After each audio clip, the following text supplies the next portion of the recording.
Hi there, this is Troels from ADO. In this video, I'm going to be demonstrating our G.A.N.G brass horn section. As you may know, G.A.N.G comes in three separate libraries. We have a library for strings, we have a library for woodwinds, and then we have a library for brass as well. And within the brass library, we have both a trombone and a trumpet and a horn section. But in this video, I'm only going to be focusing on the French horn section. Obviously, we have videos for the trombones and the trumpets as well. But before we get into it, let me just take you briefly through the interface here. We also have a technical video that goes a lot more into the details of this interface, what it's really capable of. But let me just give you a little glance here. We have our mixer page, as you can see. And within the mixer page, we have 5 ambient type of microphones. We have a mixed, Decca, far, wide, and a closed microphone. And then we have 3 separate spot mics as well. And I'll try to demonstrate them in a second. Down here, you got our effects module. And this is a somewhat advanced feature because it's not only that we have sort of all these different types of effects, it's also that you can use our G.A.N.G chaos system here, which is symbolized by this plutonium sign. And I'll get back to that later in the video as well. We also have our articulation page here, as you can see.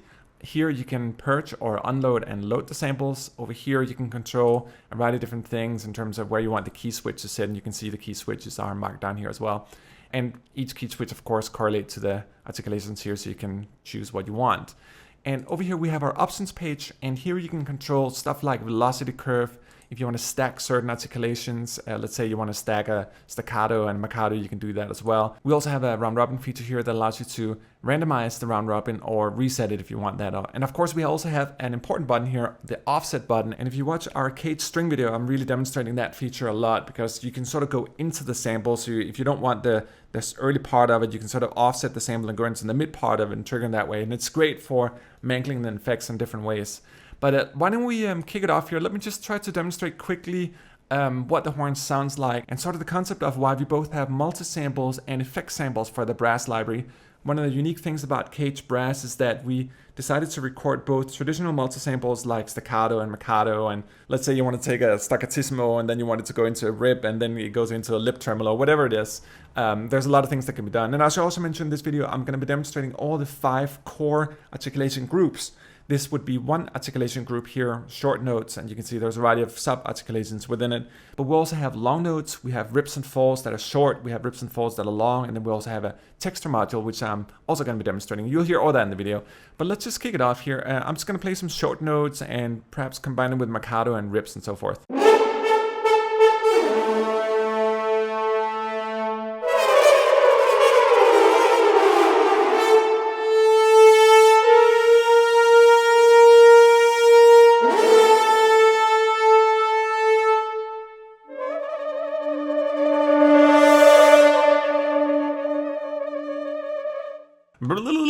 The funny sound.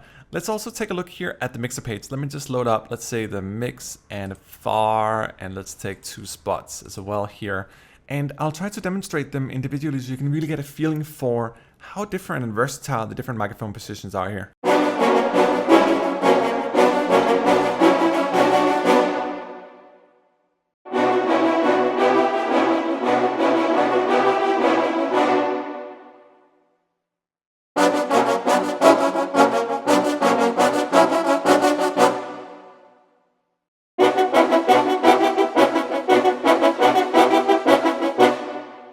And it's really one of the magical things about G.A.N.G is that you have those Divisi microphones or the chamber section microphones here. And it's great because it allows you to get more intimate type of effects. So for example, with the strings, if you want like a more closer, smaller section, you use the spot mics instead of the other guys here. And if you really combine all the ambient, you get a huge sound. So it allows you to dial in the sort of the spectrum, the size of the sound you really want that matches your composition. And obviously in the library, we have key switches as well, which is marked down here as well. So let me just try to demonstrate how that works. It's pretty basic.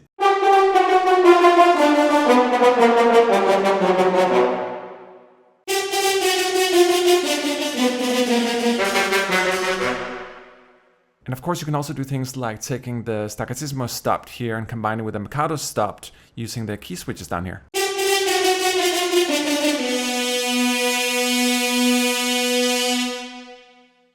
So the key switches are great. They're sort of the traditional way of doing it, but we also have a different system of doing it. we have our articulation sequencer here. And the great thing about that is that it allows you to sequence in all the different articulations how you want them. So let's say in this case I want staccatissimo go like da, da, da, da, and then whatever da. Down here you can do that. And you can actually do it with chords as well. Let me just try to play it with a single note, and then I'll do it with the chords as well. It's just a great feature. And it's also great for some of the more heavy effects patches where you can really go like, so you can combine all different effects and sequence them this way. And we also have, if you click the question mark here, we have a way of randomizing the entire sequence as well. And if you want to go into like a lot of pages and go completely crazy, you can do that as well. But let me just try to demonstrate here. Let's do this 1-1-1-5 deal here.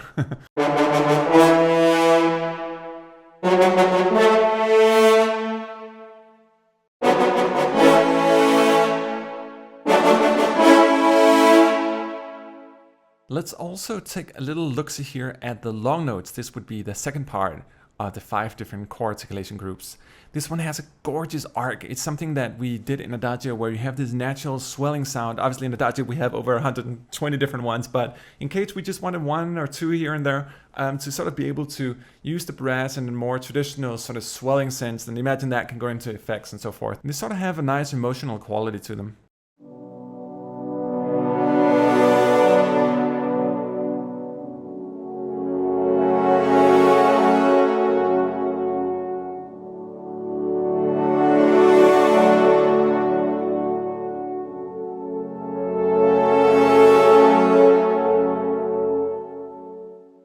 And as you can see, we also have power crescendos, power sustains, and power stopped or muted sounds as well. So if you want to get into the more sort of traditional multi-sample realm, it's all for grabs there as well. But let's go a little more into the effects. This is Cage after all. We have a really nice group here of different rips and falls. There's a lot of different ways that the French horn can sort of do these rips and falls and play around with the valves and all that stuff. But yeah, let's just get started here.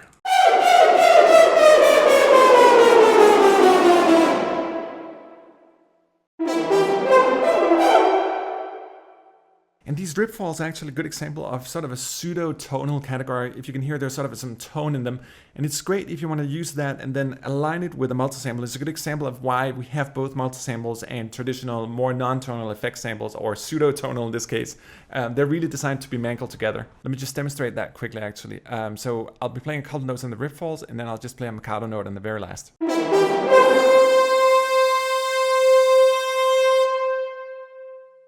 And our aggressive rips is a little in the same category of these sort of pseudo-tonal rips. Let me just play a couple of single isolated notes and then I'll sort of try to mangle it. One of the things I love about doing Cage is just to mash the keys. So it's not necessarily just that you want a singular rip, but it's also just blending tons of them. Because we have so many different variations of each of these effects, you can really do like unique and much larger textures by mashing the keys in a more atypical or unprofessional way, I suppose.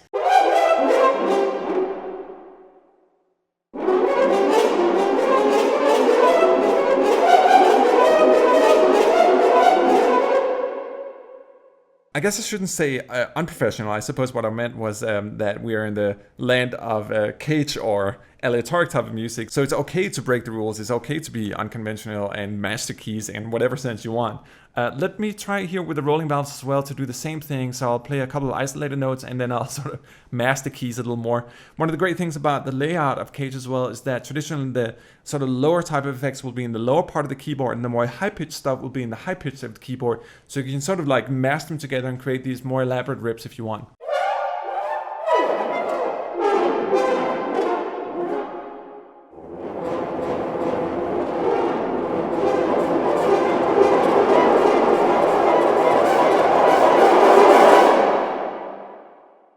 And actually this messy chaos also reminds me about this lovely feature down here, our Cage Chaos Engine, which is an 80,000 line script. I don't know if you can imagine how much that is to make it all work. We have a variety of different modules that we're demonstrating in our technical video. The most important thing in my opinion is actually the key control up here. The key control allows you to randomize the tuning and the panning of each individual note. So in this case, like if we have like 60 different samples laid out in the keys, each of them will be randomized. So you can have a high pitch go super low and so forth. Obviously, we also have a filter, an equalizer. Let me just turn that. A degrader, which is going to distort the sound. We have a transgate. Let me just turn that on. We have a delay that actually has 2 separate delays in it. And then we have a transformer and a reverb. The transformer is a convolution reverb with more atypical type of convolutions, and the reverb is more typical.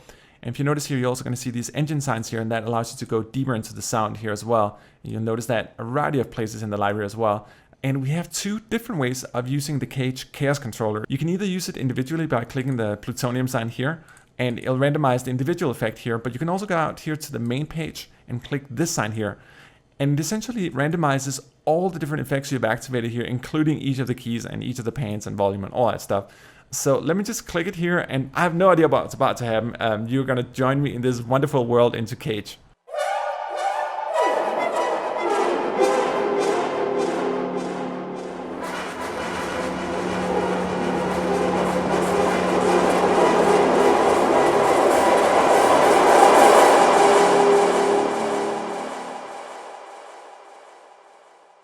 If you notice up here, when I was pressing all different keys, this one was just going nuts. Let me also try here another articulation. We have something called, let's do the game over here.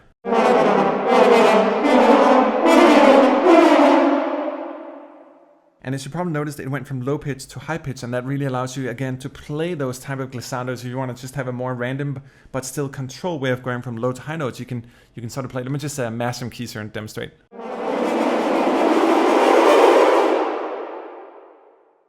So a little glimpse into the world of rips and falls short. We also have some longer rips, and they tend to be more tonal and French horn. So that was sort of being the ring kind of sound. In other words, something that sounds like this.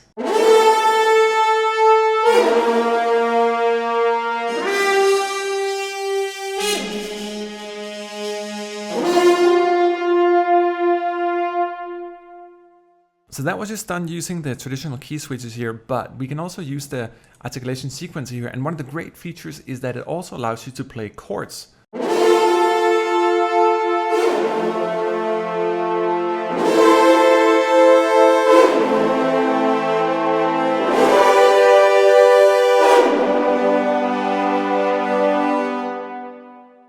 And we'll also have that longer rip notion and the other way around for the stop French horn.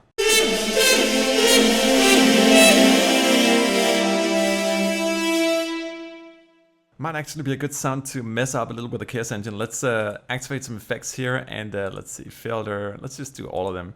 All right, so let's go back to the main page here. We're gonna hit the Chaos button and see what happens.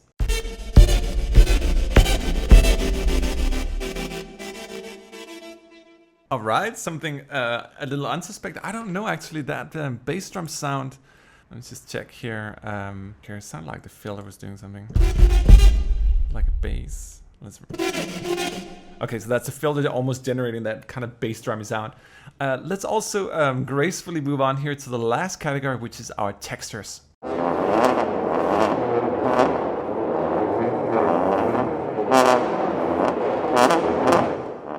You know, one of the aspects I often miss about music is actually humor. And I remember in the sessions we had a good time doing these things. There's so many ways they can pseudo talk and express themselves through the instruments, and I just think it cracks me up every time. Let me try to play the same thing here again, and then I'll go more crazy towards the end, because one thing is using the Chaos Engine here, but sometimes it's also just using the right articulations and mangling it the right way. We have a lot of different sounds here, so there's a lot of different combinations you can do just right on the keys.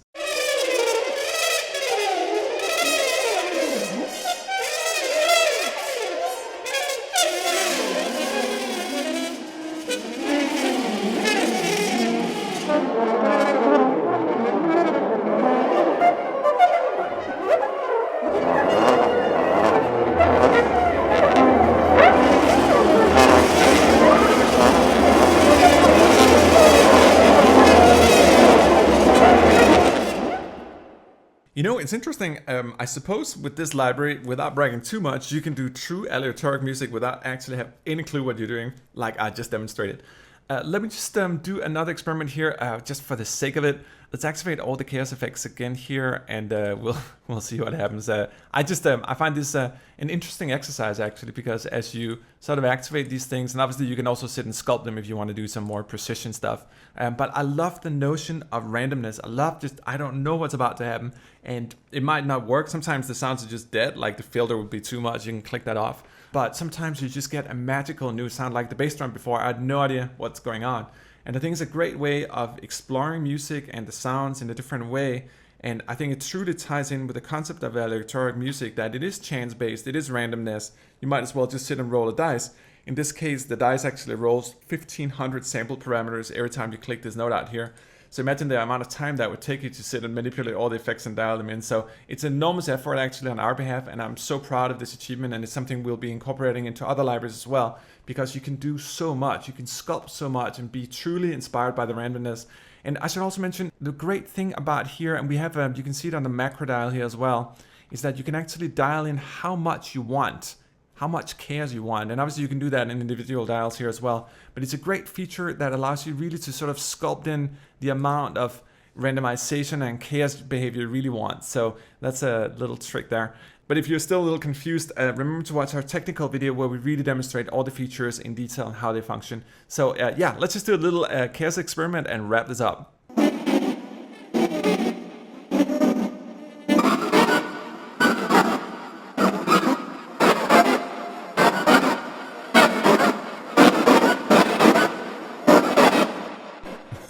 Okay, so that was the da-da-da composition. Maybe that wasn't the best one. Let's click it one more time and see if we can come up with something a little different. Perhaps the trans gate was taking over a little too much on that one.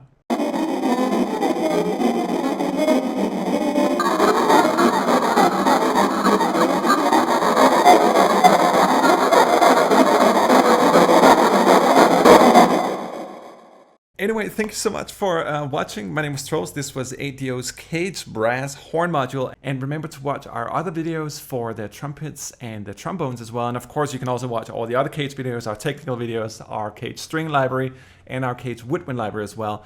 Thank you so much for watching. I'll see you in the next one.